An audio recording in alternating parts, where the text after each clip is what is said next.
sobat, apa kabar semuanya? Sudah siapkah kalian untuk berbaku hantam?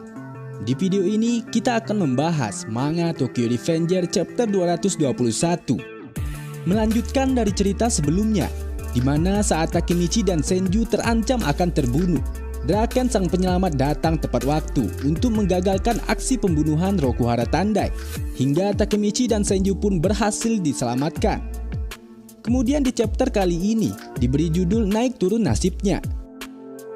Awal cerita diperlihatkan dengan pemandangan sebuah kota di Tokyo, dan ada seorang pria yang sedang berdiri di jendela gedung bertingkat itu sembari memandangi hujan yang turun di malam itu. Ada yang tahu pria ini siapa? Ya, dia adalah sosok yang selalu kita rindukan, Mikey yang tak terkalahkan. Di sana juga ada Koko yang sedang duduk di meja kerjanya sembari mengulik data yang ada di laptopnya. Jika kita melihat pemandangan ini, sudah jelas tampaknya geng Kantomanji saat ini terlihat sangat jauh berbeda jika dibandingkan dengan Toman sebelumnya. Mereka terlihat kaya dan mimin rasa gedung apartemen ini juga milik geng Kantomanji. Perbedaan ini dikarenakan ada Koko sang jenius dalam hal keuangan yang pastinya telah memiliki peran yang cukup penting untuk menghasilkan uang di Kantomanji. Sementara itu Koko yang melihat Mikey sedari tadi berdiri memandangi hujan tersebut. Dia merasa ada sesuatu yang aneh dengan bosnya. Dan untuk memastikannya, Koko bertanya pada Mikey, "Ada apa bos?" Mikey menjawab, "Hujannya cukup deras, aku punya firasat buruk tentang malam ini." Firasat apakah yang dirasakan Mikey? Tentunya hal itu pasti ada kaitannya dengan Takemichi dan Draken. Sementara itu kembali ke taman hiburan. Semua orang telah mendengar suara tembakan yang berasal dari tempat Takemichi dan Senju sebelumnya. Mereka bertanya-tanya apa yang sedang terjadi. Terdengar satu tembakan dari arah sana dan bahkan disusul dengan tembakan kedua dan ketiga. Sepertinya situasi ini tidak cukup baik. Lebih baik kita segera pergi dari tempat ini. Begitulah yang orang-orang itu ucapkan. Dan di tempat kejadian saat ini, terlihat Draken yang datang sendirian dan masih berhadapan dengan beberapa anggota Rokuhara Tandai. Sementara itu Takemichi masih di posisi yang sama, yaitu dia masih memeluk erat Kawaragi Senju. Dan sebuah pistol masih tergeletak bebas di antara mereka. Draken yang menoleh ke arah Takemichi bertanya tentang keadaannya. "Apakah kau baik-baik saja, Takemichi?" Sementara itu para anggota Rokuhara Tandai yang ketakutan segera berdiri dan kabur meninggalkan tempat itu. "Anjing, ayo lari," ujar anggota Rokuhara Tandai tersebut. Melihat hal itu, Draken, Takemichi dan Senju hanya diam saja tanpa bertindak sedikit pun. Padahal kita berharap Draken sedikit melakukan pertarungannya dengan mereka. Tapi ya sudahlah. Kemudian Takemichi mengucapkan terima kasih pada Draken karena sudah datang tepat waktu untuk menyelamatkan mereka. Benar saja jika tidak ada Draken, mungkin sudah tamat riwayat Takemichi dan Senju pada malam itu juga. Sembari Draken menjauhkan pistol yang tergeletak itu dari mereka dengan menendangnya. Draken pun mengatakan Rokuhara Tandai selalu senang menyerang dengan menggunakan senjata. Dan melihat kejadian yang seperti ini sering terjadi, Draken benar-benar sangat membencinya.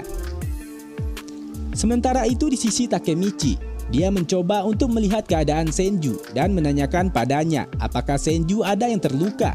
Lalu Senju yang melihat perlakuan Takemichi tersebut seketika terkesima dan menjawab Takemichi dengan malu-malu. "Ah, tidak ada," ujar Senju. Takemichi, memang bisa lu ya." Oke, kita lanjut ke pembicaraan mereka. Setelah itu Takemichi juga menanyakan pada Draken kenapa Draken bisa berada di sini. Draken pun mengungkapkan bahwa dia datang ke sini untuk menyelamatkan Takemichi.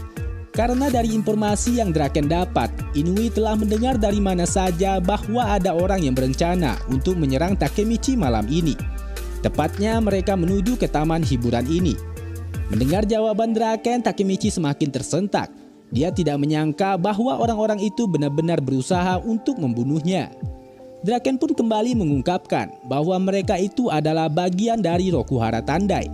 "Rokuhara?" tanya Takemichi kembali. Draken menjawabnya sambil tersenyum.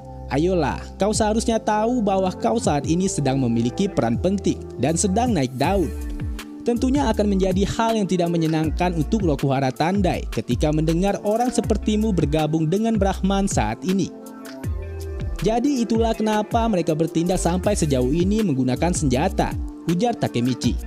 Ya, jawab Draken.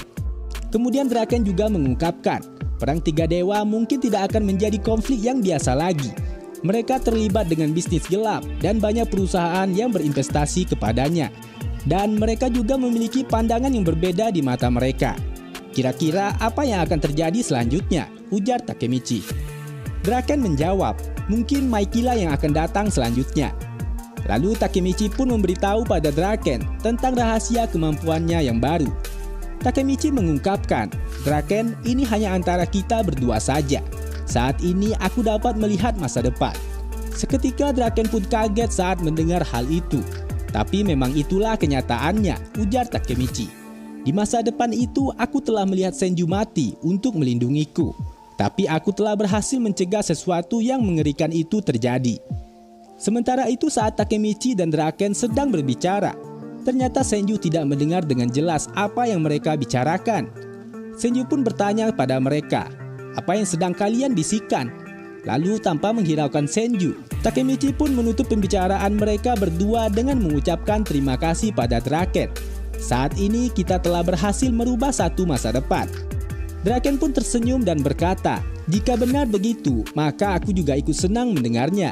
Sementara itu tiba-tiba saja Senju memotong pembicaraan mereka dan berkata, hei, sebaiknya kita segera pergi dari tempat ini, karena kita akan dalam masalah jika seseorang melihat kita di sini. Oh iya, kau benar, jawab Takemichi. Setelah itu Takemichi dan Senju pun segera berlari meninggalkan tempat itu. Namun tidak dengan Draken. Takemichi berhenti sejenak dan menoleh ke arah Draken. Saat itu Draken masih berdiri di tempatnya. Dan dia pun berpesan pada Takemichi, tolong beritahu ini pada Mikey, jangan membuat terlalu banyak masalah. Takemichi menjawab, apa yang kau bicarakan Draken? Kau bisa mengatakan itu sendiri kepadanya. Namun entah apa yang terjadi, tiba-tiba saja seperti ada sesuatu yang menghantam Draken dan dia pun terjatuh tak berdaya. Dalam posisinya yang terkapar, Draken mengatakan, aku sudah selesai, cuma ini yang bisa aku lakukan.